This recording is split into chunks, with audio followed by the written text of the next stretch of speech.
Let's face it, the situation is out of our control.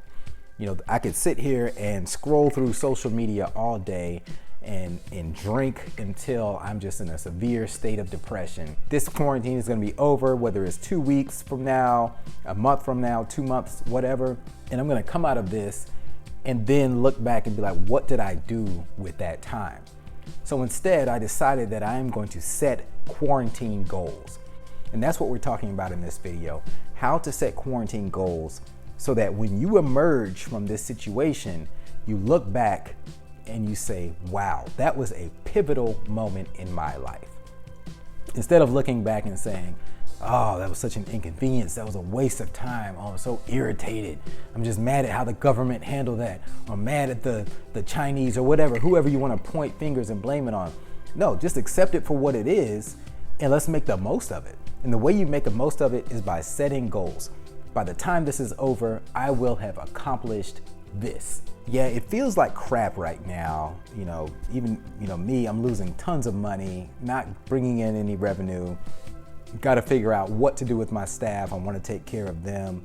But there's something magical about this that I think we're going to look back on and we're going to realize that this was a time in history where, probably the only time, where the entire world has a common enemy. This coronavirus thing is trying to kill you. If it doesn't get you physically, it is trying to kill us mentally, physically, emotionally, financially, and we can't let it do that. You don't see this anywhere except for like in movies, like where there's an alien invasion and then the whole world has to come together and battle off the aliens. But this is something unique. I'm on WhatsApp groups. I got friends all across the globe who are experiencing the same things. But that's not what we're here to talk about today. It's when you're in a time of crisis, I'm going to tell you guys how to make the most of it. Now, the tricky thing about this is we don't know how long this is going to last, right?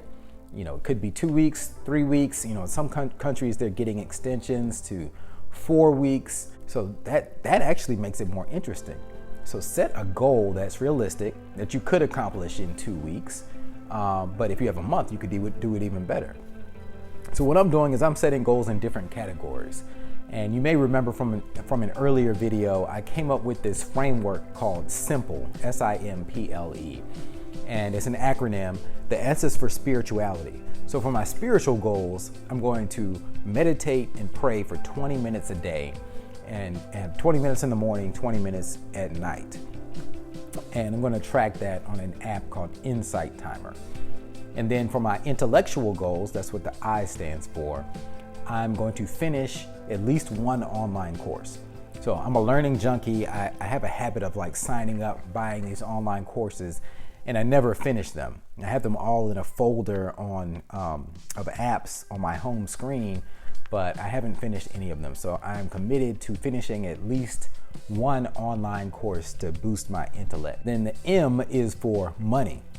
Now, this is the tricky part. My money is funny right now because we're not even allowed to go in our business. We can't have customers come in. We're retail.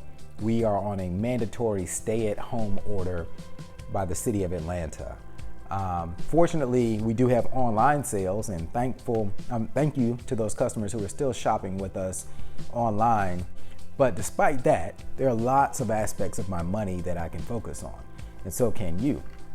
It's tax season. I usually file my taxes late because I'm so busy, but now I'm gonna sit down and file them early, really comb through my finances, cut out those expenses that just kind of sneak in there that you signed up for a long time ago, or you don't even realize you signed up for. I'm just gonna really go through my P&L and eliminate things. This is a great time to clean house with my money. So that's my financial goal. The P is for physicality. So I'm gonna take this time, instead of sitting around the house and snacking all day and drinking, yeah, I know I'm drinking right now, but I'm not gonna let this get to me because I am committed to losing 5 pounds of body fat before this quarantine is over. And I'm gonna do that by forcing myself to get out and run, as long as we can still legally run outside, as long as we stay at least 6 feet away from people. I also have a good indoor workout routine with push-ups and pull-ups. If you don't have a door gym, I recommend you buy one on Amazon. It allows you to do pull-ups inside. You just hang it on your door frame. So my goal is to lose 5 pounds of body fat. L is for love and relationships. Now this is awesome because we're forced to stay at home with our families. And you know, for some people, you know, who travel a lot, you know, it's very rare. We're always moving. There's always this thing to go to, that thing to go to. So this is a great time. You know, we're spending time together. I have to homeschool my kids, and it is amazing to watch them learn. I was on a Zoom call. Well, I wasn't on the call. My kindergartner was on the call with a bunch of other kindergartners, and it was just an amazing thing to watch. It was so cute. So I really cherish this time. We play games, you know, we watch movies. I let them stay up late. We eat popcorn. It's a really fun time, and I think that when this is all over, part of me is going to be a little bit sad because it'll be back to real life. And I predict that a lot of you are going to feel the same way. We'll be happy to get back to normal life, but we'll kind of miss this a little bit. And then E is for entertainment. You know, you could have all those other things in life, but if you're bored, you know, what does it matter if you got $1 billion in perfect health? If you're bored out of your mind, who cares? You got to have some fun in life. So what am I going to do while I'm quarantined? Of course, I got some shows I got to binge watch.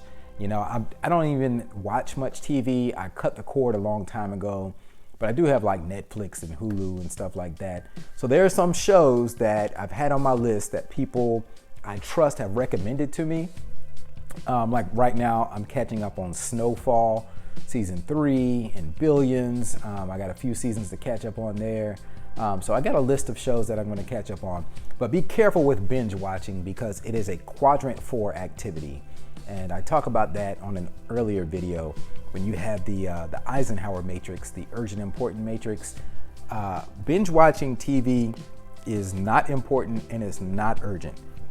So highly effective people put that at the bottom of the list. So technically, I mean, you really shouldn't do it at all if you want to be the most effective, but I'm not a robot, I am human. So, you know, I like to watch stuff that it helps me fall asleep. And I'll watch about 30 minutes or an hour of a show, and it helps take my mind off of reality, and I can easily fall asleep watching that show and I get enjoyment of it. I also like to get business lessons out of shows, but that'll be a topic for another video. So that's it for me. You know, I just wanted to talk to you guys about setting goals. You know, go into this with intention. Don't go into this quarantine with a victim mentality.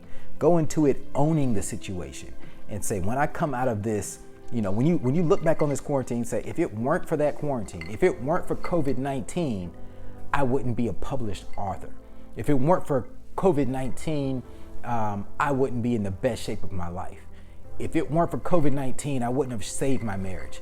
If it weren't for COVID-19, you know, maybe I'd be divorced now. If it weren't for COVID-19, you know, I wouldn't have started that new business. So guys, use this opportunity. You have the opportunity to plant new seeds for the next chapter in your life. Because when life does return back to normal, it's not going to be the same. Something is going to be different. This has permanently warped something about life. I'm not exactly sure what. We may end up doing more virtual learning. This may damage, you know, the traditional college infrastructure. It'll probably damage the commercial real estate market for quite a while because people have gotten used to more shopping online and staying at home and not having to go to stores. So we're going to have to adapt to a new landscape and think about how you can seize new opportunities in that landscape. So that's all for today. Man, thank you guys for sitting down having a drink with me. If you enjoy these videos, please make sure you're subscribed. Click the button below. Make sure you ring the bell so you get notified whenever I release a new video. And holler at me in the comments. You know, I want to hear from you guys. I want to interact with you guys in the comments. That's how I know you're watching. That's how I know you're listening. Let me know if this resonates with you. Let me know if you disagree with something I said. You know, that's fine. You know, let's have some dialogue here. I don't claim to know everything. I'm just sharing my thoughts with you guys. So that's it. This is Ethan signing out. Hey, I'll see you guys on the next video.